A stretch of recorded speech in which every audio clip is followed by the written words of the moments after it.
Hello everyone, Assalamu alaikum. Welcome back to my channel Most Tiny World in Italy. আশা করি আপনারা সবাই অনেক ভালো আছেন। আমরাও আলহামদুলিল্লাহ ভালো আছি। আজকে আমি আপনাদেরকে করে দেখাবো ইলিশ পোলাও। সবারই খুব পছন্দের মাছ এই ইলিশ, আমিও এর ব্যতিক্রম নই। তাহলে চলুন ঘরে থাকা প্রয়োজনীয় উপকরণ দিয়েই খুব সহজেই তৈরি করে ফেলি ইলিশ পোলাও। আমি এর জন্য প্রথমে এখানে 4 কাপ পরিমাণ পোলার চাল নিয়ে নিয়েছি এবং এই চালটাকে আমি পানি দিয়ে ভিজিয়ে রাখবো 10 মিনিট। এরপর ভালোভাবে ধুয়ে চালটাকে আমি শুকনো করে রাখবো জালিতে ঢেলে। আর এদিকে আমি ইলিশ মাছ নিয়ে নিয়েছি 4 পিস। এই ইলিশ মাছটাকে আমি কোনো মশলা দিয়েই মাখবো না, শুধু এর মধ্যে একটু লবণ দিয়ে মেখে রাখবো 10 মিনিটের জন্য। এখানে আমি হাফ কাপ পেঁয়াজ এবং 3টা কাঁচামরিচ একসাথে ব্লেন্ড করে নিয়েছি। এদিকে আমি কড়াইতে হাফ কাপ পরিমাণ তেল দিয়ে দিচ্ছি। তেলটাকে বেশি মনে হলেও পরবর্তীতে আমার এই তেলটাই লাগবে। আমি আগে থেকে করে রাখা পেঁয়াজ এবং কাঁচামরিচের পেস্টটা এখানে দিয়ে দিয়েছি। পেঁয়াজ পেস্টটাকে বেশিক্ষণ ভাজতে হবে না। এর মধ্যে আমি টক দই দিয়ে দিচ্ছি হাফ কাপ। এই টক দইটার সাথে আমি 1 টেবিল চামচ লেবুর রস দিয়ে দিয়েছিলাম। এতে খাবারটা অনেক টেস্টি হয় বেশি। আপনারা এভাবে করারই ট্রাই করবেন। এর মধ্যে আমি 1 চামচ ধনিয়া গুঁড়া এবং 1 চামচ জিরা গুঁড়া সাথে অ্যাড করে দিচ্ছি। আর সাথে দিয়ে দিচ্ছি হাফ চামচ মরিচের গুঁড়া। আপনারা আপনাদের টেস্ট মতো মরিচের গুঁড়া অ্যাড করে নেবেন। এই মশলাটায় কোনো প্রকার পানি অ্যাড করবেন না। জাস্ট 5 মিনিট কষানোর পরে এর মধ্যে আমি মাছগুলো দিয়ে দিচ্ছি। মাছগুলো দিয়ে বেশিক্ষণ রাখবো না, জাস্ট 5 মিনিট ঢেকে রান্না করব। 5 মিনিট পর আমি এর মধ্যে পরিমাণ মতো লবণ দিয়ে দিচ্ছি এবং সাথে অ্যাড করছি পেঁয়াজ বেরেস্তা।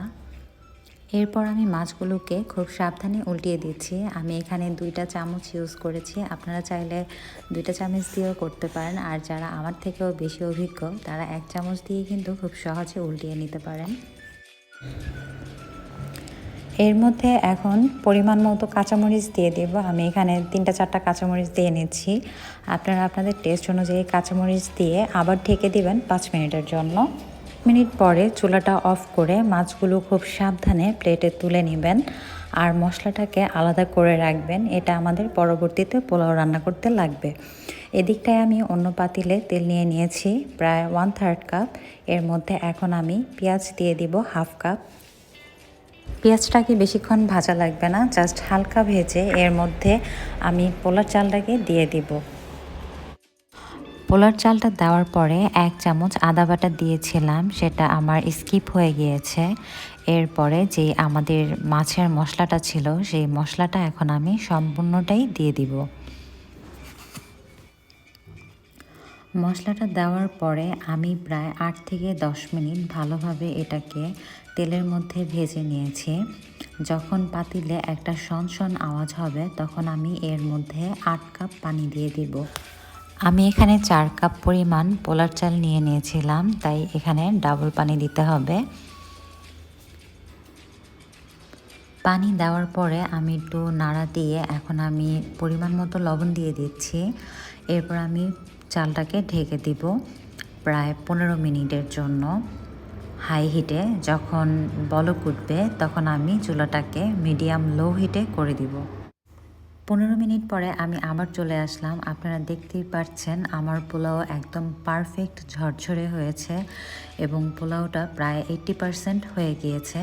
এখন আমি এখান থেকে অর্ধেকটা পোলাও প্লেটের মধ্যে উঠিয়ে নিব, যাতে আমি মাছগুলো খুব সুন্দরভাবে বিছিয়ে দিতে পারি।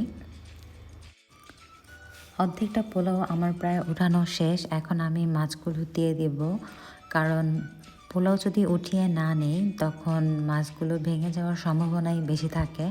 আর আপনাদের অবশ্যই মনে রাখতে হবে আপনারা কোন সাইডে মাছগুলো বিছিয়ে দিচ্ছেন, নয়তো পরবর্তীতে যখন আপনি ভাড়বেন তখন মাছ ভেঙে যাওয়ার সম্ভাবনা থাকতে পারে। এখন আমি বাকি যে পোলাওগুলো উঠিয়ে রেখেছিলাম সেগুলো আমি আবার উপর দিয়ে দেবো। মাছের ওপর পোলাওগুলো দেওয়া হয়ে গেলে আমি 10 মিনিটের জন্য ভাপে রেখে দিব। এরপর আমি পরিবেশনে চলে যাব। দেখতেই পাচ্ছেন কতটা ইয়াম্মি হয়েছে, খেতেও কিন্তু খুবই মজা হয়েছে, শুধু দেখতেই সুন্দর হয়নি।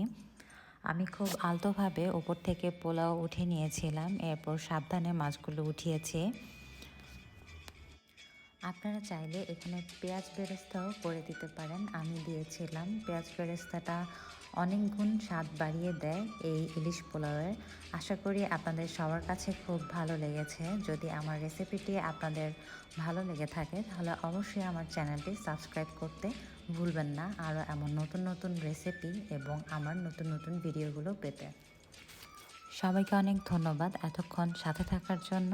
আসসালামু আলাইকুম।